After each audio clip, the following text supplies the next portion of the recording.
Vamos então começar pelo princípio. Matosinhos é um território de referência, não é? Em termos de habitação, mas, pronto, de cooperativa, mas não só. Como é que chegamos aqui? Bom, é verdade, e não só verdade, como é extremamente justo salientar-se que hoje Matosinhos é um concelho de referência, quer em termos das opções que fez para resolver os problemas da habitação, quer em termos das opções que fez na sua relação com os arquitetos. Mas aqui vou um bocadinho mais longe. Tão importante ou mais importante que o papel marcante que Matosinhos teve e que hoje é olhado como referência na sua relação com os arquitetos é a opção estratégica que foi tomada de se ter uma relação com os arquitetos que faziam projetos de qualidade. Antes do 25 de Abril, convém salientar que a construção clandestina não é um fenómeno em Matosinhos do após 25 de Abril. A construção clandestina começou em Matosinhos no início dos anos 70, às escondidas, com medo, construindo-se nos fins de semana, à pressa, para se evitar depois a decisão da demolição, a decisão coerciva da Câmara Municipal.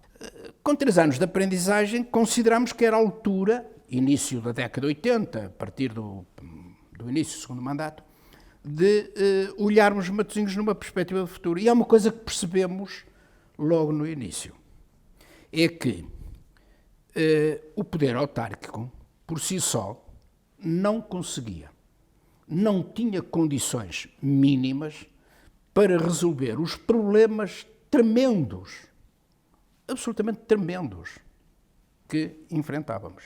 E esta foi a primeira medida que foi tomada de dizermos assim, nós temos que ter projetos diferentes. Nós temos que ter projetos de qualidade. Para fazer ordenamento de território também, não é? Projetos âncora que definiam regras para o crescimento, para o ordenamento de território em termos de futuro, mas que também, simultaneamente, tentavam cozerem o que existia à volta, as cicatrizes graves que existiam à volta. Então descobrimos que, por exemplo, o arquiteto Álvaro Cisa Vieira, para além dos projetos magníficos que tinha, já concretizados, tinha alguns, vou salientar só 2. Reconversão da Marginal de Lessa da Palmeira, estava na gaveta. Depois, um outro projeto, que seria a segunda fase da Piscina de Marés, que era um edifício magnífico, tão magnífico, provavelmente, porventura tão magnífico como a São Alexandre da Boa Nova, seria hoje um edifício, se calhar, tão marcante. Mas São da Boa Nova, que era um restaurante a norte da Piscina de Marés, construído em cima do rochedo mais alto que ainda lá está. E tivemos um grande momento.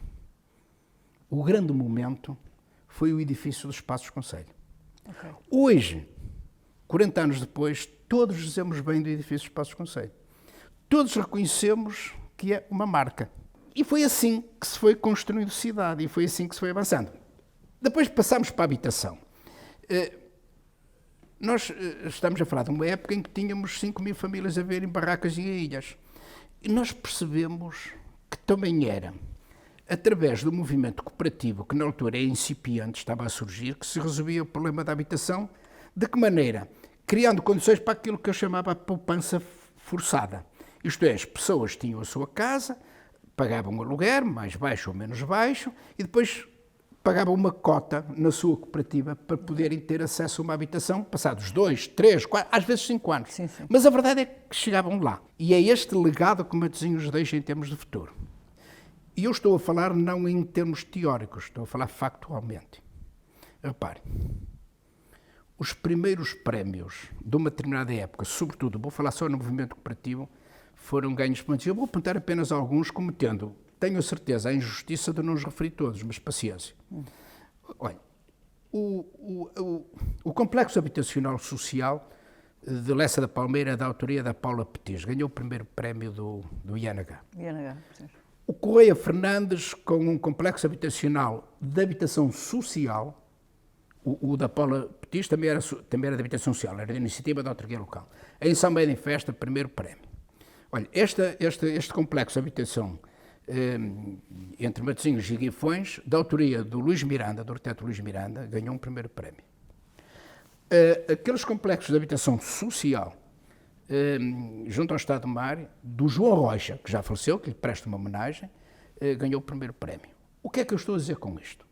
Estou a dizer que nessa altura já fazíamos habitação social com a preocupação de fazer habitação social com qualidade. Há muitos planos de urbanização, ou planos de pormenor, chamemos-lhe o que quisermos, que foram condicionados pelo edifício que nasceu naquele local, pela cooperativa, pelos prédios de uma cooperativa de habitação que nasceu noutro local, Certo. ou pelos prédios de habitação social, que também impuseram este ritmo. E eu acho que isso foi o mais importante que se fez em Matosinhos, e é isto que Matosinhos está a fazer e tem que continuar a fazer. Talvez por isso é que nasceu aqui esta Casa de Arquitetura. Não era Sim. para ser aqui, era para ser no outro lado, mas o importante é que Sim. nasceu, é que ela Sim, sim, existe sim. Sim, sim, sim, e acho sim, que é uma sim, sim. referência.